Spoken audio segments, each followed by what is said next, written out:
beyond regular checkups. We use ultrasound technology to literally look inside your arteries for plaque, which builds up as you age and increases your risk for stroke and cardiovascular disease. And by getting them through this package, you're saving over 50%. So call today and consider these numbers. For just $149, you'll receive 5 screenings that could reveal what your body isn't telling you. And I'm going to tell you that's the best $150 I've ever spent in my life. Lifeline Screening, the power of prevention. Call now to learn more.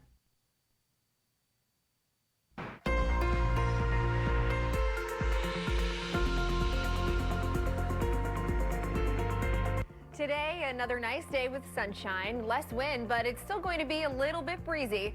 The high is going to be 51 degrees. It will feel a little bit cooler, though. Tonight, it's going to be mainly clear. We have a low of 40 degrees. And then for tomorrow, we are expecting a storm system to develop off the coast. It's going to be far enough to the east to impact us minimally, but a few afternoon showers with dropping temperatures will bring a few wet snowflakes into the area. No accumulation expected there, but you just want to watch out for slick driving conditions, especially tomorrow evening. Our extended forecast shows that we clear up for Saturday, but it will still be windy and chilly. Don't forget to spring forward and set that clock ahead an hour before you go to bed Saturday. You'll wake up to a warmer day on Sunday. We're going to start the work week with temperatures in the 60s and the threat of rain on Tuesday. Let's get a look at our travelers maps now. If you are heading out of town, here's temperatures for selected cities across the country and around the world. Remember, here on New York One, your next weather update is always just about 10 minutes away. The city unveils its master plan to develop the sprawling Sunnyside Yard in Queens, one of the busiest railroad facilities in North America. It calls for building a deck over most of the yard and then a neighborhood on top of it. Bureau reporter Claudia McGowan tells us some nearby residents, though, are skeptical. The city's Economic Development Corporation calls it a once-in-a-lifetime opportunity, the chance to develop 180 acres above the rail yards in Sunnyside, Queens, creating a new neighborhood 6 times the size of the new neighborhood above the Hudson Yards in Manhattan. When you look around the city today, we are running out of land. This is an unprecedented opportunity, and we need to be thinking about these kinds of places and what the future is going to look like. The EDC's 233-page plan envisions building a $14 billion deck above 80% of the yard, one of the busiest in North America. That deck would create the room to build affordable housing, 12,000 units. The EDC says half of those apartments should be affordable for low-income families. The rest would be for people working towards home ownership. To have this piece of land is critically important, to use that correctly, to use that right, to serve the interests of New Yorkers, and to allow New Yorkers to stay in the city that they love. The plan also calls for millions of square feet of office space, 60 acres of public space, about a dozen new schools, up to 3 new libraries, and more than 30 child care centers. But some local officials are worrying about how the plan would affect Western Queens. It is almost impossible to see how the neighborhoods surrounding the yards wouldn't be dramatically changed. The EDC acknowledges the plan would take decades to implement, and City Councilman Jimmy Van Bramer says he's skeptical it will ever come to fruition. Some residents, like Emily Sharp, are organizing to fight the proposal. Sharp says the master plan is the first time she's heard the city promise truly affordable housing, but she doesn't buy it. Because really they cannot know what's going to be there. It's such a huge project, and it's going to be 50 to 100-year build out, they say. The EDC says the plan is a result of an 18-month planning process, including meetings with nearly 150 organizations to hear their needs and concerns. The EDC says the first priority is building a new transportation hub in Sunnyside, serving the Long Island and Metro North railroads and Amtrak. In Queens, Claudia McGowan, New York One.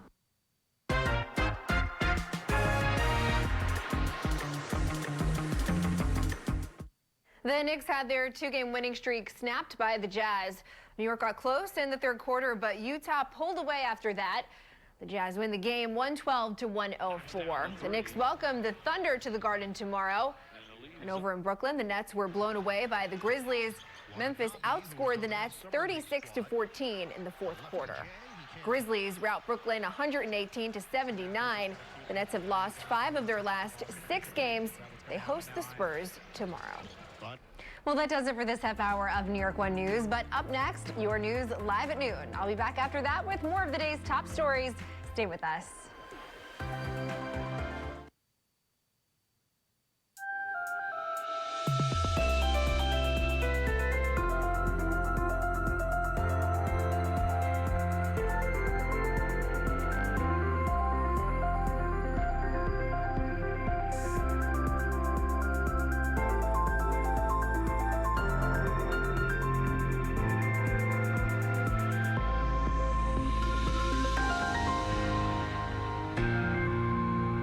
This portion of the news is brought to you by Village Care Max. See what's possible when healthcare gets personal. You clean dishes as you cook to save time and stay ahead of the mess. But scrubbing still takes time. Now there's new Dawn Power Wash Dish Spray, the faster, easier way to clean as you go. It cleans grease 5 times faster. On easy messes, just spray, wipe, and rinse. On tough messes, the spray-activated suds cut through grease on contact without water. Just wipe and rinse. Get dishes done faster. New Dawn Power Wash Dish Spray. Spray, wipe, rinse. If something happened to you, what would happen to them? Their home, their education, their future. You need life insurance, and chances are SelectQuote can help you get it for less than $1 a day. SelectQuote found Jacob 40, a $500,000 policy for only $19 a month. And SelectQuote found his wife Wendy a $500,000 policy for only $17 a month. Our secret? At SelectQuote, we aggressively comparison shop highly rated companies to find you the company with the best rates. We found Gary, 35, a $1 million policy for only $22 a month. Why pay more? Give your family the security they need at a price you can afford. Call 1-800-590-1714 or go to SelectQuote.com now and get the insurance your family needs. At a price you can afford. SelectQuote. We shop, you save. And now, Did You Know with personal injury attorney Andrew Smiley. Nobody wants to get hurt when they're working out with a personal trainer. And did you know not all trainers have the experience, training, and qualifications like my good friend Delon. And if you work out with a trainer who doesn't have those qualifications and you get hurt, then you would have the right to sue for your damages. I'm Andrew Smiley, and now you're in it now. For more information, visit smileylaw.com. New York can be a lot. It can be tempting to tune out, but when we tune out, we can miss out. Crosstown's a podcast with New York One journalists on the stories that shape our culture, our trends. There's only so much of what we discover every day that we have time to cover each morning. Crosstown connects us to the people and the stories behind the headlines. So join us whenever and wherever you listen to podcasts. This portion of the news is brought to you by Bell Environmental. While rats have overrun New York, Bell and Roscoe's customers are safe. This is the Spectrum News New York One Community Calendar featuring upcoming events from around the 5 boroughs.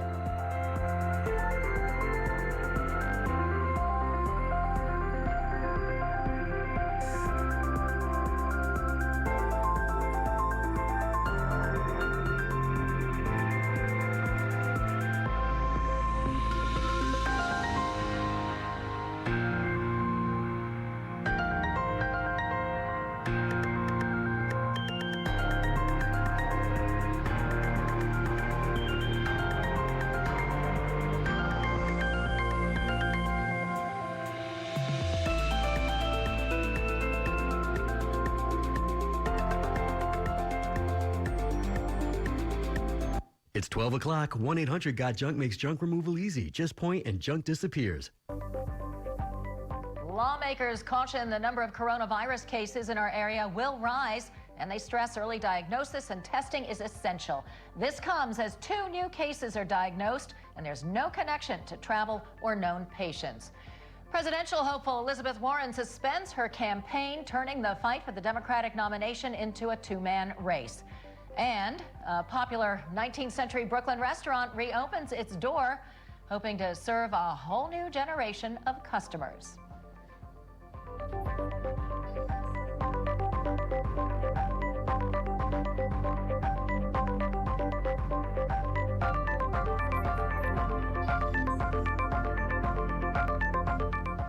Hello, everyone, and thanks for watching. I'm Roma Tori. We have a very busy Thursday, March 5th. More cases of coronavirus confirmed here in New York as expected, and officials stress early detection is key to preventing its spread. With news of the 2 new patients today, the state total climbs to 13, and 3 of them live in the city. Our Rocco Bertuccio is joining us now. He's standing by in New York Presbyterian Hospital, where the Westchester County man, the only one hospitalized so far, is still recovering from the virus. Rocco. Roma, one of those new patients is a man in his 40s, the other a woman in her 80s, both in the hospital in the intensive care unit.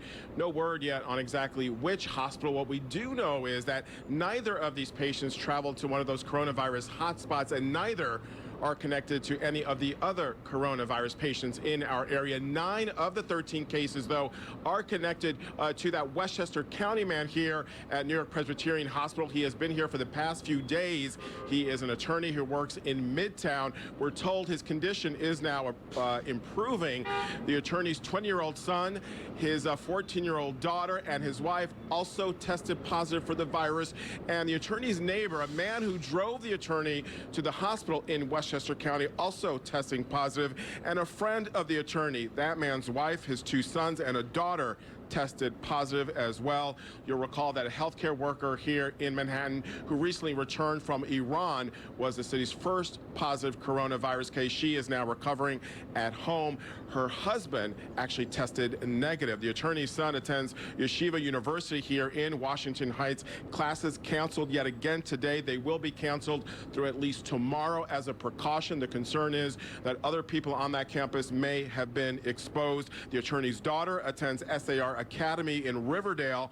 Classes on that campus canceled again through at least tomorrow. Mayor de Blasio was on Morning Joe earlier today. He actually pointed out that most of the city's latest test results actually came back negative. You know, if there's good news here in our experience, we only have 4 people as of this morning who have tested positive. Of the tests we've completed, 25 have come back negative so far. So the batting average is good. On the 4 people, the ones who were previously tested, the 2 of them are doing better. So in terms of folks coming through this okay, we're seeing, obviously, if people get tested, get care immediately, get isolated, the vast majority of people are going to come through okay. And the mayor also calling on the Centers for Disease Control to give the city more of these coronavirus test kits because they really want to escalate the speed and the quantity of these testing, Roma. And also the mayor urging the federal government to expedite the approval process for private companies who are coming up with their own testing measures as well. And Roma, getting back to the fact that these 2 latest patients did not travel to any hotspots, that was the case for this Westchester County man as well, did not travel to one of those coronavirus hotspots. And this is, again, what officials are calling this community spread, the virus spreading within the community without any kind of connection to international travel. And that is something they warned us about and something they say we'll see more and more of, Roma. All right. Thank you very much, Rocco. An $8.3 billion emergency spending bill aimed at fighting the coronavirus is now in the hands of the Senate, and it is likely to pass by the end of the week. The bipartisan legislation already passed the House. That money will go toward research and development, along with medical supplies and community health centers. In addition, almost $1 billion will go to state and local governments as they respond to the outbreak.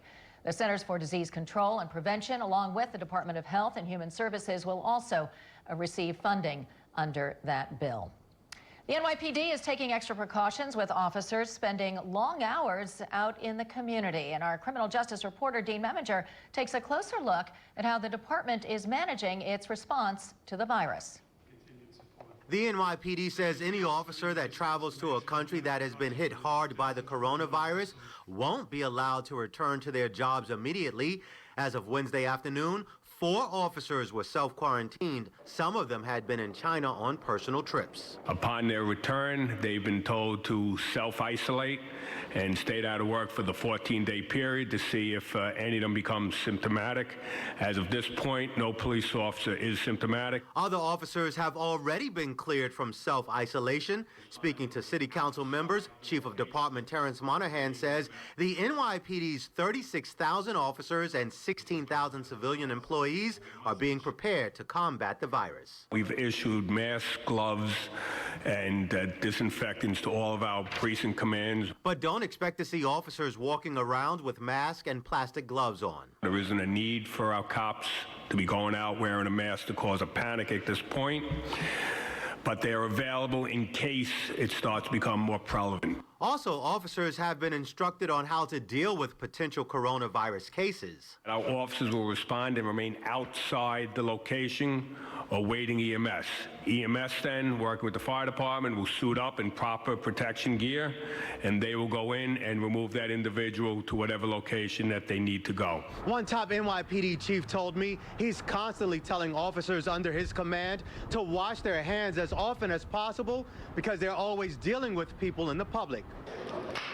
Although many New Yorkers enjoy giving handshakes and hugs, including the police commissioner, Chief Monahan says people may want to use other greetings to cut down on the spread of the virus. Fist pump, elbow bumps. The NYPD and other first responders are doing tabletop exercises to prepare. If this becomes full-blown with hundreds of people having it, if you have to do some sort of quarantine of large groups of people, is that a part of the tabletop exercise? Absolutely. We're looking at any eventuality, so we're just talking it through. The chief says people shouldn't be fearful, but they should be cautious. In Manhattan, Dean Meminger, New York 1. And for more on the coronavirus here in the city and how officials are responding, you can check out our website at ny1.com/coronavirus. Elizabeth Warren suspending her bid for the White House. And joining me now is political director Bob Hart. I'm sure she did a lot of soul searching before she came to this decision. Right, but she also probably did some vote counting from Super Tuesday. And when she finished third in her adopted home state of Massachusetts, I think the handwriting was on the wall for her. She knew that her campaign, even if it wasn't officially over, it was over, and now it is officially over. All right, she has a lot of supporters. So the big question is, who is she going to throw her support behind? Yeah, we should note, she was a rock star when she was in New York City at rallies, so she definitely has supporters, like you said. She hasn't said yet if she'll go with Bernie Sanders or Joe Biden. Both of them desperately want her backing. In a different time, I might say, oh, well, it's logical that she'll go with Bernie Sanders. But with all the other Democratic candidates lining up behind Joe Biden, and the whole idea is that, hey, the Democrats want to stop Donald Trump, there is pressure and some thought that Elizabeth Warren could go with Joe Biden. But we have to wait and see. I don't think she will just sit out on the sidelines until the nomination is decided. But the question is, does she want something from either one of these guys? We'll find out, I think, in the next day or two. I mean, there is a lot of ideological simpatico, not with Biden, but with Bernie. So that would be the logical assumption. In her heart, I've said this before, she's like a Bernie bro. Yeah. But in her head, she might be doing calculations about what makes the most sense for Democrats and everything else. We saw that, by the way, 4 years ago with Mayor de Blasio, who went with Hillary Clinton over Bernie Sanders. It's a different story now with the mayor with Bernie Sanders. But Elizabeth Warren could be going through that same guessing game, trying to figure out what makes the most sense. But she's been very cordial to Bernie Sanders on those debate stages. Right. So it's possible she'll go with Bernie. But it's, again, I think there's probably an internal debate within her own campaign. So if she were to endorse Joe Biden, the big question is, would her legions of fans take her lead? No, not all of them would, but it would send a serious message to Bernie Sanders about, hey, even someone who sees eye to eye with you on many issues, even she's abandoning you. So even if some of her supporters go with Bernie Sanders, some of them would go with Joe Biden. And again, that momentum is on Joe Biden's side. The one thing that could stop that momentum is a debate with Bernie Sanders, and that's going to probably happen head-to-head a week and a half from now. Joe Biden has I'd say, had a mixed debate record so far. Bernie Sanders has been very good in these debates. Yeah. And we saw what happened with Michael Bloomberg when he didn't do so well in the debate. So that's the one thing that I caution everyone who's ready to anoint Joe Biden as the nominee. If he should stumble head-to-head with Bernie Sanders, which is an actual real possibility, we could be talking again about Bernie Sanders being the front runner in this race. Yeah, we've seen how Biden could be his own worst enemy with self-inflicted wounds. So Yeah, you're absolutely right. And look how quickly he rose in over a 72-hour period. Same thing could happen the other way, and the same thing could happen with Bernie Sanders. But right now, you know Bernie Sanders really wants those Elizabeth Warren supporters in his corner. All right, we're looking to have you back, Bob, for our political buzz in the next half hour. So Great. Thank you very much. Moving on now, Ron Lee is joining us with a check of our current traffic and transit conditions this hour. Hi, Ron. Roma, good afternoon. At this time, most subways are doing quite well, but because of some planned work scheduled to last until about 3:30 this afternoon, Uptown 2 and Uptown 5 trains are running express from 3rd Avenue, 149th Street, all the way to East 180th Street. Let's take a look now at some live traffic. This is a very pretty shot of the Staten Island Expressway by Fingerboard Road, where things are looking pretty quiet in both directions. Meantime, take a look at the Upper East Side, the FDR Drive at East 79th Street, where the northbound side seems to have more traffic at this time. If you take a look at this overview map, you can see that there are pockets of delays in both directions. Those delays basically begin around 128th Street, going all the way down to about 50th Street. Let's look now at what we're seeing on the Cross Bronx Expressway. There's a stalled vehicle on the eastbound side and also one on the westbound side, and it's causing some issues in both directions, basically from the Bronx River Parkway all the way to the George. Meantime, on the LIE, we are seeing some slowdowns on the eastbound side, basically from around 58th Street going all the way to about Queens Boulevard. The Grand Central Parkway will probably be a better bet for you at this time. Alternate side and the meter rules are in effect today. Roma. All right, Ron, thanks very much. We have a beautiful day in the city with temperatures rising into the low 50s today, but there could be a few snowflakes in our future, and meteorologist Sally Ann Mosey is joining us now. Say it ain't snow, Sally Ann. It's getting late for that. Say that, actually. We've been watching the computer models very closely. Cold air can't handle much moisture, and it looks like we're going to have moisture starting as rain, cooling off, and ending as snow. When? Not today. It's sensational. It's tough tomorrow, though. We're going to get to that in just a sec. Let's take a look at what's happening as far as our graphics go here. The temperatures are going to be continuing to go from the 40s and going into the 50s. We're going to go to the low 50s. Let's take a look at why this isn't advancing. Just bear with me for a second. I am seeing that the graphics look like they're in the right spot, possibly not. But the bottom line is our temperatures are going to be headed higher as we go through the day. There we go. I got it going, guys. Sorry, pressed the wrong button there. There are the blue skies I'm talking about. 46 degrees our current temperature, but it feels like 40 because of the northwest winds. The temperatures are in the upper 40s, low 50s. Again, there we go. Boom, here I am. And high pressure's in control. The low that's going to bring us the wet weather, it's to our south. Here's what's going to happen. The computer model does it very nicely. The computer model shows that that low forms off the coast, and we're talking about this wet weather coming to us Friday in the afternoon. Here we go. First it's clouds, then it's this wet weather. This is a 5 o'clock timestamp, so that means during the evening commute. Now watch, it also brings down colder air, and with that colder air, it changes over to, as Roma mentioned, a few flakes. No accumulation. So let's give you those rain chances again. This is for tomorrow in the afternoon. 4 p.m. it looks like the greatest possibility of starting that moisture in the area. And then it's out. By midnight, we start to dry up. We start to see the winds really kick up. And tomorrow, the next day rather, that is, on Saturday, it's just a chilly day. So here we go with the full forecast details. Today, 51, but feeling cooler because of the winds out of the northwest. Tonight, mainly clear and 40 degrees, and then take a look at tomorrow, 47 with those afternoon showers, starting as rain showers, maybe ending as a little snow here or there. But again, not a big deal, just something to concern yourself with if you're heading out and about on Friday night.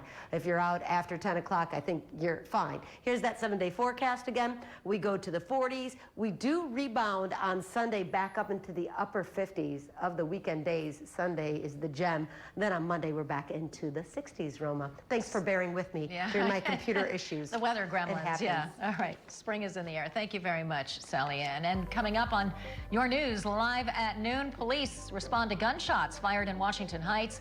Our Michael Scotto is at the scene for us, and we'll have his report right after this.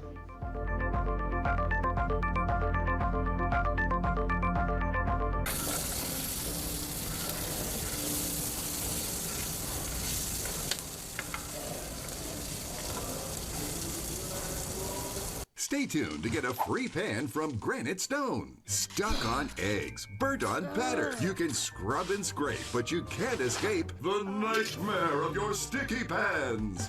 Introducing the Granite Stone Pan, the all-new